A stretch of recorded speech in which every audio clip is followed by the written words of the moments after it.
Hi friends, this is Harry. Cinema பேஸ் அப்டேட்டில் அடுத்தது ஒரு சூப்பரான ஒரு அப்டேட்டோடு வந்திருக்குங்க. பாலிவுட்டில் வேட்டையின் திரைப்படம் பெரிய திரையரங்கள்லாம் வந்து ரிலீஸ் ஆகிறதுக்கான எல்லா சாத்தியக்கூறையும் பார்த்தீங்கன்னா இப்போ தென்பட்டிருக்கு அப்படி தான் சொல்லணும். ஏன்னா இனிஷியலாக வந்து கொஞ்சம் பிரச்சனைகள் இருந்தது. ஃபஸ்ட்டு அந்த வேட்டையின் படத்தோடைய அஃபிஷியல் பார்ட்னர் யாருன்னு பார்த்தீங்கன்னாக்கா மல்டி செயினை பொறுத்த வரைக்கும் மல்டிப்ளெக்ஸ் ரிலீஸை பொறுத்த வரைக்கும் பிவிஆர் தான் இருந்தாங்க, ஐநாக்ஸ் இருந்தாங்க. ஆனால் பிவிஆர் சினிமாஸ் கிட்ட ஒரு பிரச்சனை இருந்துகிட்டே இருந்தது. என்னன்னா லைக்கா நிறுவனத்துக்கு மேலே ஒரு குற்றச்சாட்டு வச்சுருந்தாங்க. இந்தியன் செகண்ட் பார்ட் வந்து அவங்க சொன்ன தேதியில் வந்து எப்போ வந்து ஓடிடியில் ரிலீஸ் பண்ணுமோ அதுக்கு முன்னாடியே ரிலீஸ் பண்ணிட்டாங்க. அதனால் எங்களுக்கு அது வந்து மல்டிப்ளெக்ஸில் சில பிரச்சனைகள் இருந்தது. ஏன்னா பாலிவுட்டை பொறுத்த வரைக்கும் படம் ரிலீஸ் ஆகி 8 வாரம் கழிச்சு தான் அது இந்த படத்தை வந்து ஓடிடியில் ரிலீஸ் பண்ணணும் அப்படின்ற ஒரு கண்டிஷனில் தான் வந்து ரிலீஸ் பண்ணுவாங்களே அங்கே. ஆனால் இந்தியன் செகண்ட் பார்ட் வந்து அவங்க கொஞ்சம் முன்னாடியே ரிலீஸ் பண்ணதுனால இப்போ அவங்க கொஞ்சம் கோபமாக இருந்திருக்காங்க. இருந்தாலுமே இது வந்து வேட்டையின் திரைப்படத்தை கூட வந்து பார்த்தீங்கன்னா அவங்களோட அக்ரிமெண்ட் படி அவங்க பார்ட்னர்ஷிப் ஆகிட்டாங்க. ஆனால் படம் வந்து மல்டிப்ளெக்ஸில் ரிலீஸ் ஆகுமா பாலிவுட்டில்? சிங்கிள் ஸ்க்ரீன்ஸில் ஓகே, ஆனால் மல்டிப்ளெக்ஸில் கொஞ்சம் கஷ்டமாக இருந்தது. அதுவும் பிவிஆர் சினிமாஸோடைய நெட்ஒர்க்கில் வரக்கூடிய திரையரங்குகள் எல்லாம் பார்த்தீங்கன்னாக்கா அந்த செயினில் வரக்கூடிய மல்டிப்ளெக்ஸ்லாம் ரிலீஸ் ஆகிறதுல கொஞ்சம் சிக்கல் இருந்துகிட்டே இருந்தது.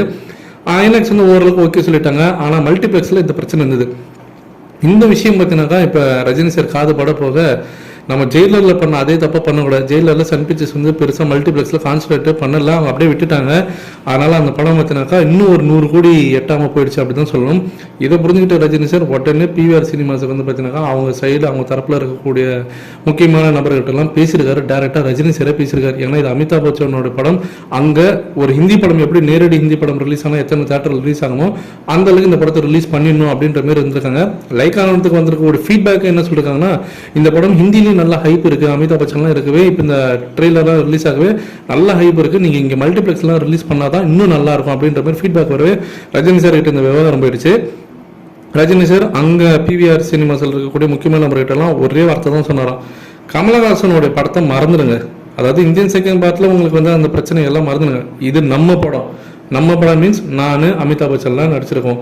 ஸோ நம்ம படத்து மேலே நம்பிக்கை வச்சு உள்ளே வாங்க, சந்தோஷமாக போங்க, கண்டிப்பாக படம் வெற்றி அடையும். வெற்றி அடைஞ்சதுக்கப்புறம்ட்டா அந்த ஷேரை பிரிச்சுக்கிறதுல லைக் ஆனதுக்கிட்டே நீங்கள் எப்படி வேணால் டீல் பண்ணி பேசி நீங்கள் அதை வந்து உங்களுக்கு ஏற்ற மாதிரி என்ன ஷேரை பிரிச்சிங்க. ஆனால் படத்தை வாங்காமல் விட்டுறாதீங்க, கண்டிப்பாக அந்த படம் நல்லா போகும், நல்லா உங்களுக்கு ப்ராஃபிட் வரும்ன்ற மாதிரி ரஜினி சாரே வந்து சொல்லிட்டு இருக்கிறதாக இப்போ தகவல் வந்திருக்கு.